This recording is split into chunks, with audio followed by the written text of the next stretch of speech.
Ici le Dr Paul Simard, psychologue, et bienvenue dans le Psychoctober, un défi qui consiste à faire une vidéo par jour à tous les jours du mois d'octobre. Aujourd'hui, nous allons aborder le thème de la résolution de conflits. On va voir des applications en thérapie de couple, mais je pense qu'également vous pourrez voir des transpositions dans la gestion de conflits avec vos amis, avec vos collègues, avec les gens en général. Donc avant qu'on plonge au cœur du sujet, je vous rappelle que le Psychoctober et le contenu en vidéo se veulent éducatifs, donc ce n'est pas de la thérapie.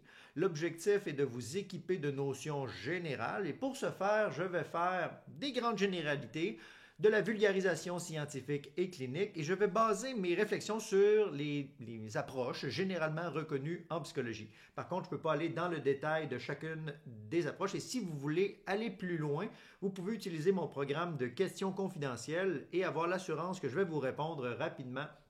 J'ai tout mis les liens dans la description sur mon site web. Également, si ça éveille de la souffrance à l'intérieur de vous, je vous invite à approcher ou à consulter un professionnel de la santé directement parce qu'ici, je m'adresse au public en général. Je ne suis pas en mesure de vous accompagner, vous, dans le particulier. Donc, si il y a des contenus que j'aborde qui ne s'appliquent pas à votre situation, que vous l'avez déjà essayé, il est fort probable que ça ne corresponde pas à votre besoin, les grandes généralités. Donc, n'hésitez pas à les consulter si vous avez besoin. Et maintenant que les mesures de sécurité ont été mises en place, on va entrer au cœur du sujet. Donc, quand il est question de résolution de conflits, la chose qui me semble le plus importante à comprendre, c'est d'observer nos réactions. L'être humain y réagit beaucoup. Réagir, ce n'est pas la même chose que réfléchir. Même si ça commence par le même quelque chose, la réaction, c'est proche d'un réflexe, puis le but de tous les réflexes, c'est d'assurer la survie de l'organisme. Ça ne va pas très loin et c'est pas très complexe comme stratégie, contrairement à la réflexion qui, elle, va miroiter plein d'options, ça va être assez élaboré. Quand on réagit, on utilise souvent une, deux ou les trois stratégies suivantes. Combattre, fuir, figer. Combattre, c'est faire quelque chose dans l'idée qu'on va vaincre la menace. Fuir, c'est éviter la menace. Puis figer, être sidéré, c'est comme si c'est le système nerveux qui va dire j'aime mieux être paralysé puis plus bouger pour quasiment disparaître, puis peut-être même que la menace va voir quelqu'un d'autre qui court ou quelqu'un d'autre va venir se battre avec lui. Puis pendant ce temps-là, moi, je vais survivre. Il n'y en a aucune des trois stratégies qui est meilleure que l'autre. Il n'y en a aucune qui est mauvaise. Ce sont d'excellentes stratégies, mais qui visent à assurer la survie. Ce n'est pas fait pour être heureux. Ce n'est pas fait non plus pour résoudre des conflits de manière très élaborée. Donc, si on veut dépasser les réflexes, les réactions, il faut d'abord les connaître. Pour les reconnaître, ah, ok, là, je suis en train de faire ça. Puis là, on va commencer à pouvoir s'équiper d'un sentiment de sécurité intérieure pour aller un pas plus loin. Mais souvent, quand on est dans un conflit, c'est qu'on l'a passé cette étape-là. Hein? On est déjà entré à l'intérieur du conflit. On est déjà accaparé par nos réflexes. Donc, c'est pour ça qu'il faut viser une espèce d'approche de réduction des méfaits.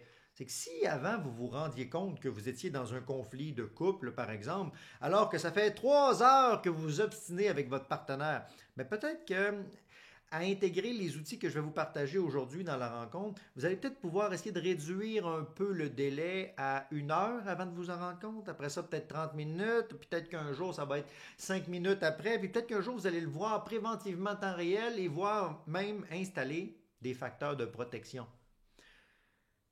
Quand on vise l'apprentissage de stratégies d'adaptation plus saines, il ne faut pas viser un résultat absolu immédiat. Il faut plutôt se questionner sur est-ce que mes actions sont de nature à construire de la compétence vers ce qui m'intéresse, la résolution de conflits ici.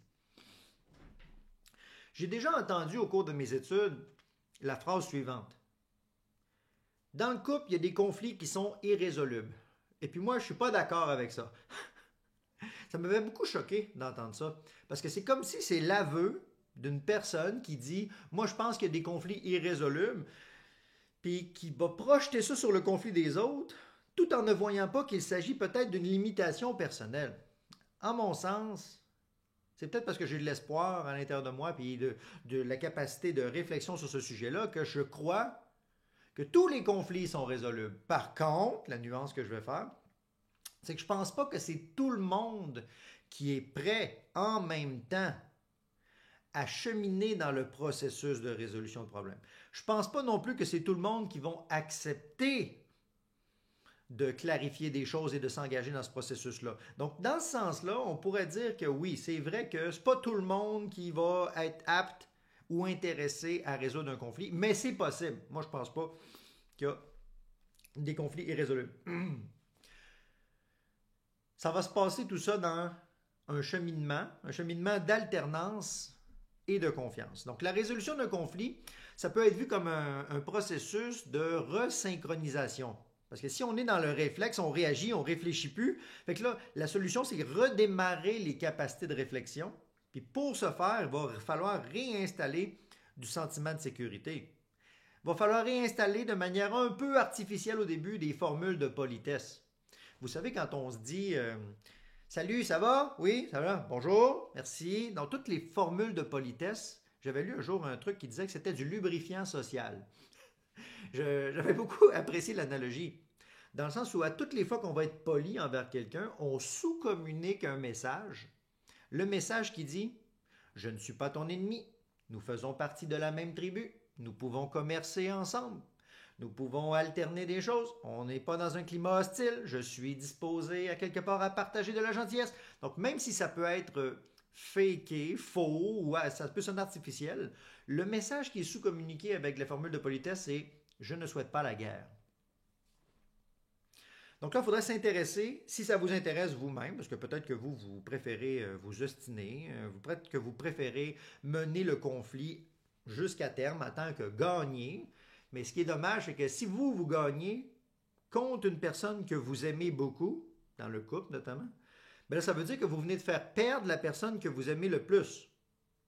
Puis si la personne que vous aimez le plus vient de perdre, est-ce que vous vous sentez vraiment mieux seul au sommet de la montagne, alors que c'était peut-être le but de partager une randonnée ensemble qui était le but du couple? Vous voyez, je fais des analogies parce que c'est tellement imprécis ou tellement imparfait les mots pour décrire les phénomènes sur le ressenti intérieur que parfois utiliser des images, c'est évocateur. Mais je peux comprendre que certaines personnes, ça ne leur parle pas pantoute. Ils n'ont pas un langage imagé. Ils veulent des solutions pratiques, concrètes. Puis je vais essayer d'y venir un petit peu plus loin dans la vidéo. Là, j'essaie de vous expliquer des bases. Donc, on va essayer de se resynchroniser. C'est quoi ça, la resynchronisation? C'est de dire que dans un conflit, on n'échange plus. Il y a une recherche de dominance, de fuite, de paralysie. Donc, on est dans les réflexes. Fait que dans l'idée de se resynchroniser, c'est qu'il va falloir apprendre à jouer ensemble à nouveau. Puis ça, c'est parmi les premières techniques de base en communication. Il va falloir apprendre à reprendre les rôles et alterner les rôles. Donc, dans une bonne communication, il faudrait qu'il y ait un émetteur puis un récepteur s'il y a deux personnes. Puis dans peu de temps, lorsque l'émetteur aura terminé de parler de lui-même, ben, le récepteur aura terminé aussi d'écouter ou de chercher à comprendre ce que l'autre voulait dire. Il y aura un renversement de rôle. Pas une confusion de rôle. Un renversement. Donc, ça veut dire que là, c'est à ton tour de prendre le rôle d'émetteur, puis de parler de toi. Puis l'autre, c'est son tour de bien comprendre les choses. On parle ici de synchronisation, de réciprocité, d'alternance pour savoir remettre en mouvement les choses. En thérapie de couple, moi, je suis souvent témoin d'un nœud qui va comme suit. Il y a une personne qui dit « Moi, je voudrais de l'écoute, mais l'autre me donne juste des solutions tout le temps, puis c'est fatigant. » Donc ça, on voit qu'on fait face à un nœud parce que même s'il y a un désir d'offrir quelque chose, donc la personne, elle demande de l'écoute, puis l'autre, il donne des solutions, c'est pas la bonne sorte d'alternance ou d'offre qui est faite aux yeux de la personne qui voulait de l'écoute. Dans la réalité, c'est plus complexe que ça. Hein? Il n'y a pas seulement un besoin d'écoute ou un besoin de solution. Il va falloir s'équiper d'un peu comment je pourrais dire ça, d'un langage de solution pour pouvoir redémarrer une offre et savoir également bien faire une demande. Parce que si vous dites à la personne qui essaie de solutionner votre problème, ah, ça vaut rien ce que tu es en train de me donner, laisse-moi, c'est pas ça pantoute que je voulais. Vous êtes en train de punir l'autre personne, vous générez un climat aversif, donc possiblement que l'autre, elle ne sera pas intéressée du tout à revenir vers vous pour vous donner de l'écoute ou de la présence si elle s'est faite brusquer. Mais je peux comprendre que vous la brusquez parce que vous êtes tanné de ne pas recevoir ce que vous avez besoin. C'est pour ça qu'il va falloir d'abord revenir à agir sur soi avant de penser bien communiquer avec l'autre. C'est la première règle du secouriste d'urgence, hein, c'est ne pas se mettre en danger en voulant aider quelqu'un. Dans les masques d'avion, mettez votre masque avant de mettre le masque de vos enfants. Bon, ben, c'est la même chose en amour. Il faudrait peut-être apprendre, dans un conflit, à s'aimer soi-même avant de penser bien être en relation avec les autres. Mais c'est pas obligé d'être long, là. L'objectif, c'est pas d'être égocentrique, c'est de faire un petit détour par soi pour dire, OK, t'as peu, est-ce que je m'y prends bien, là? Qu'est-ce que je veux? Qu'est-ce que j'ai besoin? Puis là, on passe de oh, je suis pas bien, je suis en réaction de survie. Oh, OK, je viens de créer une nouvelle zone dans laquelle il y a un espace de réflexion. Parce qu'imaginez un miroir qui serait collé sur un mur, il n'est pas en train de réfléchir beaucoup la lumière. Bon, ben, quand il y a de l'espace, on peut commencer à réfléchir aussi nos pensées, tout comme le miroir réfléchit la lumière. Fait que cet espace-là, il se crée en soi avec le sentiment de sécurité. Puis c'est la première personne dans le conflit qui va pouvoir aider la relation à se déprendre. C'est la première personne qui commence à agir sur elle-même. Parce que là, on n'attend pas la permission de l'autre avant de créer du sentiment de sécurité. Puis là, avec ce nouveau sentiment de sécurité-là, je peux dépasser mes réflexes, commencer à réfléchir. Puis là, on va pouvoir mettre en place des solutions un petit peu plus pratico-pratiques. Parce qu'avec cette ressource-là, moi, lorsque je constate ce genre de processus-là en thérapie, lorsque la première personne que je vois des deux qui est capable de se donner un peu de lousse, je lui dis, OK, c'est toi qui vas commencer à solutionner le problème de la thérapie de couple ou le conflit. Puis bien souvent, la personne elle va dire, oui, mais je t'écœurerais que ce soit moi qui commence. Puis ça, je suis de tout cœur avec les personnes qui sont tannées de toujours jouer le premier rôle. Mais là, on est dans un espace sécuritaire. Normalement, en thérapie, ça veut dire que c'est pas parce que c'est vous qui commencez que ça va être vous le seul qui va le faire. Dans pas long, après l'interaction encadrée, ça va être autour de l'autre. Donc moi, je propose aux gens de travailler cette mécanique-là d'écoute active. Donc, pour les gens qui ne comprendraient pas, c'est quoi la différence entre écouter pour répondre puis écouter pour comprendre? Il faudrait ici revenir au réflexe là, sur l'attaque. Parce que quelqu'un qui écoute, là, il dit « Ouais, vas-y, je t'écoute. » Puis moindrement qu'il voit une erreur dans le faille de raisonnement de l'autre, il rajoute des choses par-dessus, qui coupe la parole, qui partage une affaire par-dessus. Donc ça, c'est pas de l'écoute véritable. Ça, c'est de l'écoute pour répondre. C'est une contre-attaque. On est dans la réaction, le réflexe de survie. On n'est pas vraiment dans une vraie communication. Donc on va essayer de switcher vers une écoute pour comprendre. Puis là, on voit que le rôle d'écouteur, de récepteur de l'information, ce n'est pas un rôle passif. C'est pour ça qu'on parle d'écoute active. L'objectif de l'écoute active, ça va être de rebondir sur ce que l'autre dit. Ça peut être des questions d'approfondissement, mais ça va viser à faire avancer quelque chose dans l'échange. Alors que dans un conflit, bien souvent, on n'avance plus pantoute. On est coincé et on fait juste faire une escalade de conflit. Ça, c'est deux personnes qui veulent avoir raison. Puis inévitablement, il y en a un qui va perdre, puis là, ben, je me retrouve tout seul au sommet, je ne peux rien partager avec la personne. Alors que si on viserait une dynamique où on alterne les rôles, ben, c'est comme si rendu en haut de la montagne, on va s'entraider à observer le paysage. Vas-y, je te tiens là. Mais pendant ce que je tiens l'autre au sommet puis qu'il profite du paysage, moi, je trouve pas ça le fun. J'ai un pied dans la face, puis tout ça. Puis là, dans pas long, c'est autour de l'autre. Moi, elle m'aide à monter, puis là, je peux observer le paysage. On s'alterne comme ça. Dans une résolution de conflit, on va s'occuper de tout le monde, mais pas forcément en même temps. C'est ça qui est difficile, la notion de temporalité, savoir temporaliser les choses, ça implique avoir une capacité de réflexion. On ne temporise rien lorsqu'on est dans réflexe de survie. Réflexe du tac au tac, on réagit. Alors que la réflexion peut temporaliser, peut réfléchir, peut faire des choix, peut renoncer, peut reporter à plus tard, afin d'une meilleure analyse de la situation. Donc, je regarde mes notes. Mais pour vous aider là-dedans, je vais vous donner maintenant des choix. C'est que si vous êtes face à un conflit, puis que vous l'avez fait, ce premier mouvement de discernement-là à l'intérieur de vous, disant « Ah, moi, on dit que je suis pas bien, j'aime pas ça, ce conflit-là, moi. OK, il faut que je sorte du conflit en offrant quelque chose à l'autre personne. Pas en vous soumettant. Je ne suis pas en train de vous dire de vous soumettre. Je ne suis pas en train de vous dire non plus qu'il faut tout offrir à l'autre. Je suis en train de vous dire qu'il y a quelque chose qu'il faut qu'il circule. Puis si c'est vous qui s'en rendez compte, c'est peut-être vous qui allez commencer à faire ce solutionnement-là. Donc, pour sortir d'un conflit, ou lorsque vous êtes face à un blocage en relation, moi, je propose de poser ou d'offrir, on pourrait dire, 4 pistes à la personne qui, elle, est encore dans le conflit. Pourquoi 4? Ça me semble représentatif, somme toute, des besoins généraux. Puis en même temps, c'est pas trop exigeant de se démêler parmi les 4. Parce que quand on est en réflexe, on ne réfléchit pas à sa pleine mesure, fait qu'on n'est pas en mesure de saisir des nuances très avancées. Donc, c'est quoi les 4 offres que je vous suggère de faire? Bien, la première offre, ça sera demander à l'autre personne qui est en crise ou encore en conflit, pour régler la situation, est-ce que tu as besoin d'espace?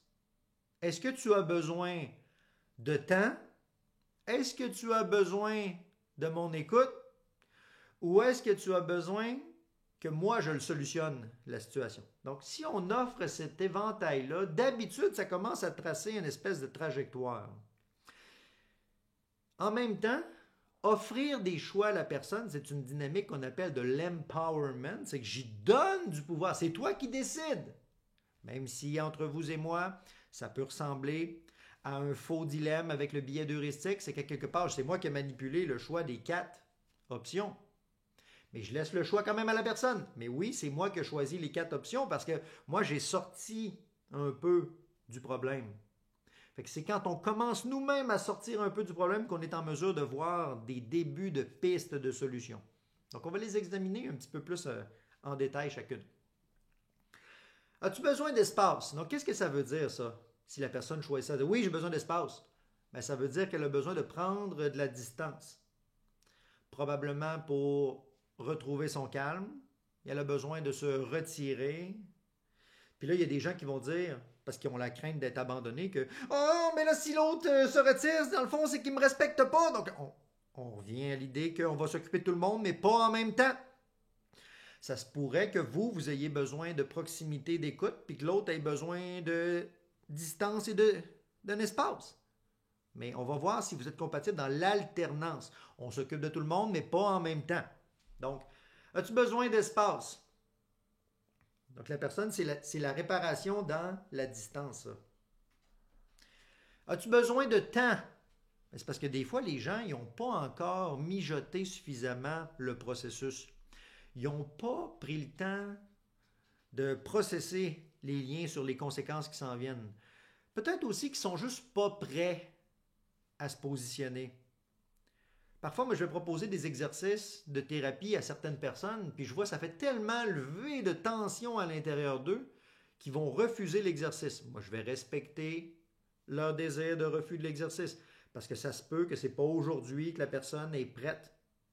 La thérapie, ça devrait appuyer le développement de la compétence de la personne. Ça ne devrait pas se substituer à la personne. Ça, c'est seulement dans des mesures de crise ultime qu'on va gérer ça à la place de la personne. Comme, mettons, la loi P38 au Québec, qui permet une hospitalisation même contre la volonté de la personne. Ça demande beaucoup de critères spécifiques pour enlever le pouvoir décisionnel de la personne puis décider à sa place. Il ne faut pas en abuser de ça. Parfois, la personne a besoin de temps pour réfléchir, cheminer, pour être prête. Peut-être qu'elle n'est pas prête à sortir du conflit maintenant. Puis si vous voyez ça, si la personne a dit « Moi, j'ai besoin de temps et j'ai besoin d'espace », ah, OK, elle va peut-être s'occuper des 2 affaires en même temps pour cheminer de son bord, c'est quoi qui se passe.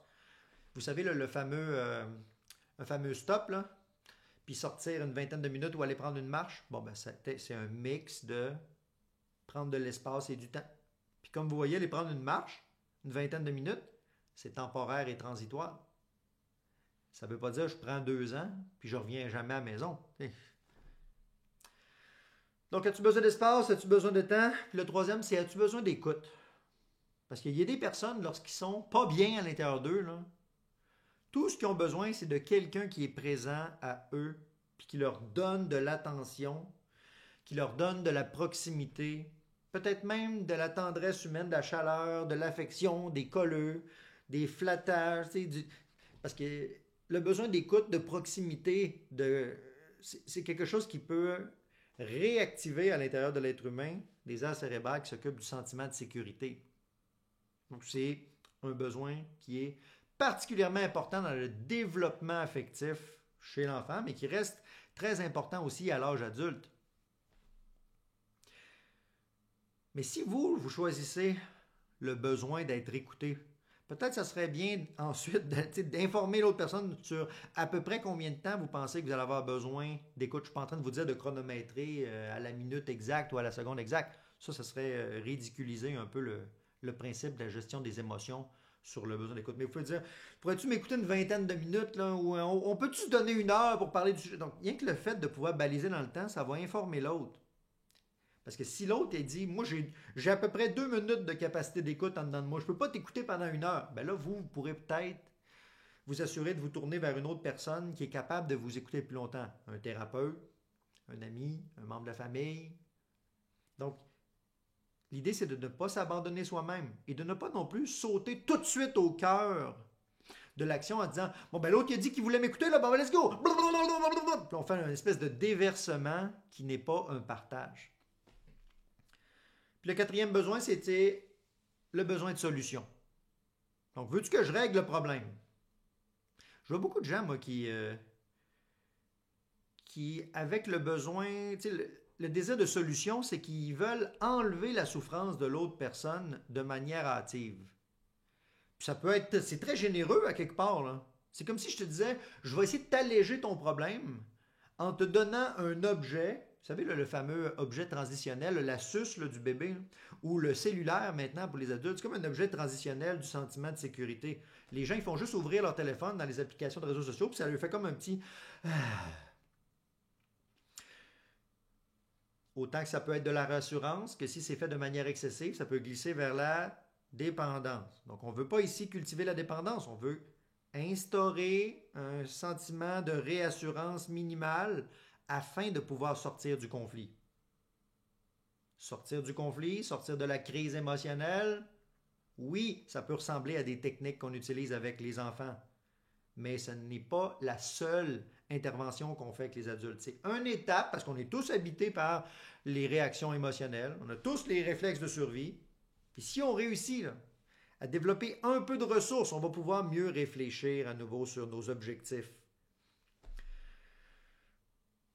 Donc, il y a également la condition qui dit que si vous offrez les 4 choix à l'autre personne, donc, as-tu besoin d'espace, as-tu besoin de temps, as-tu besoin d'écoute, as-tu besoin de solution? Puis si la personne a dit, j'ai besoin de rien!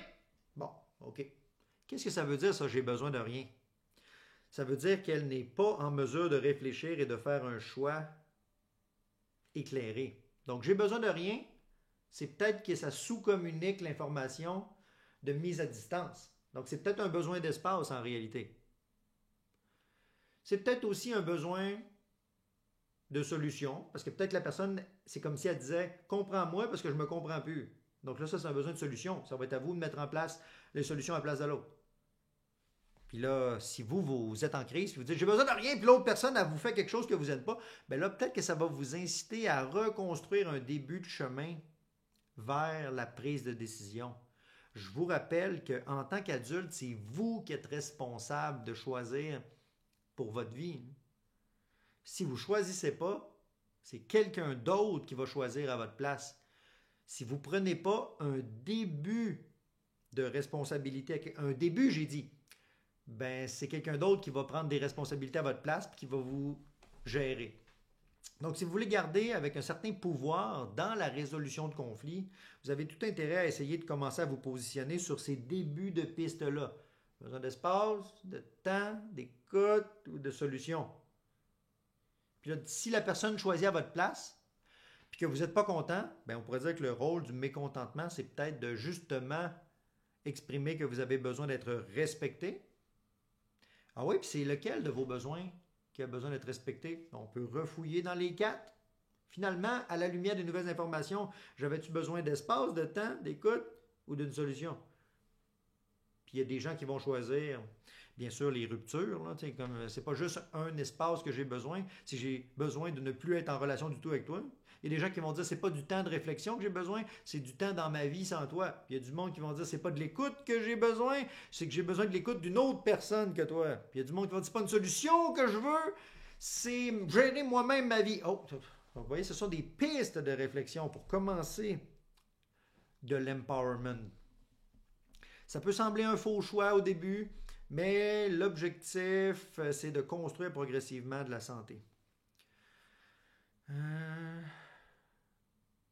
Ça rejoint un peu la dynamique du faux dilemme. Tu sais, quand un jeune enfant, il dit qu'il ne veut pas s'habiller, puis là, le parent, il faut qu'il habille l'enfant pour l'amener à la garderie, bien, un des trucs que les parents peuvent utiliser sur le faux dilemme, quand l'enfant ne veut pas s'habiller, c'est de dire « Est-ce que tu veux mettre ton gilet rouge ou tu veux mettre ton gilet jaune? » Puis là, l'enfant va dire jaune. OK, ben jaune. Fait que là, il y a une impression de choix. Ça lui permet déjà de commencer à se ressaisir.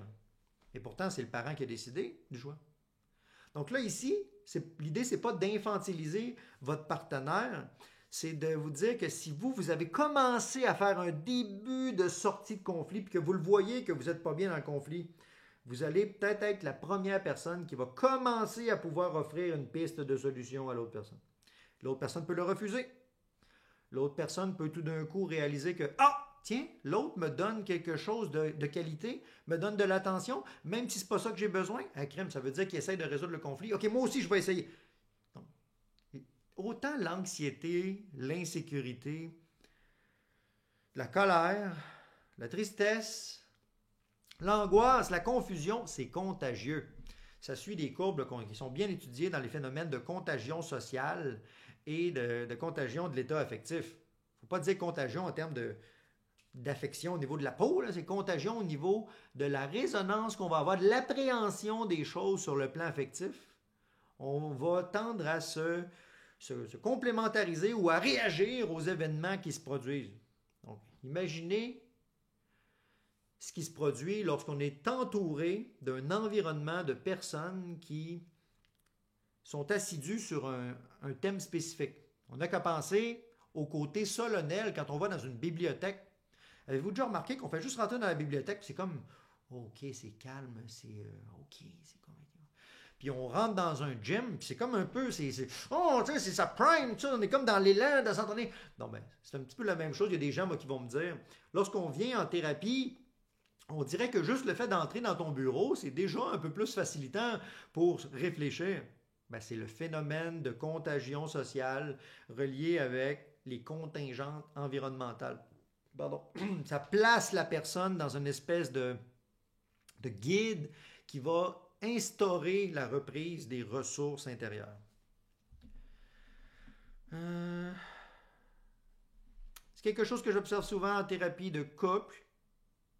C'est quelque chose aussi qui se produit beaucoup en thérapie de groupe, mais on le voit en individuel. C'est juste qu'en thérapie de couple, ça met vraiment en évidence les choses parce que les gens viennent souvent consulter parce qu'il y a un désaccord, mais ils ne savent pas comment sortir du désaccord.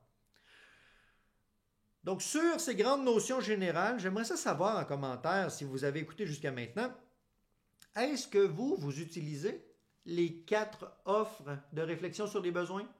As-tu besoin d'espace? As-tu besoin de temps? As-tu besoin d'écoute ou as-tu besoin de solution? Puis est-ce qu'il y en a un des 4 que vous aimez le plus recevoir? Ou peut-être aussi qu'il y en a un que vous offrez à l'autre systématiquement, mais de manière aveugle. Fait qu'il y a des gens qui offrent des solutions, ils offrent des solutions, ils offrent des solutions, ils offrent des solutions. Mais c'est pas ça que l'autre veut. Pas grave, moi je donne des solutions. Il y a toutes des réflexions qui avaient été faites là-dessus sur les langages de l'amour. Je trouve ça tout intéressant. Donc, vous pourrez me dire en commentaire ce que vous en avez pensé.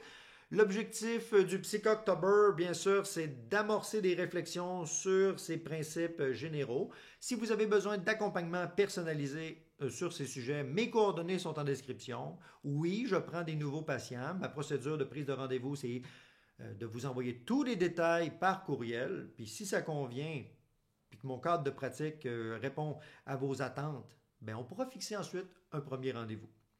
Donc, sur ces paroles, je vais aller m'occuper de mon cerveau un petit peu engrippé, enrhumé, en relaxant aujourd'hui. Et nous, on se revoit demain pour la suite du défi Psychoctober. C'était le docteur Paul Simard, psychologue.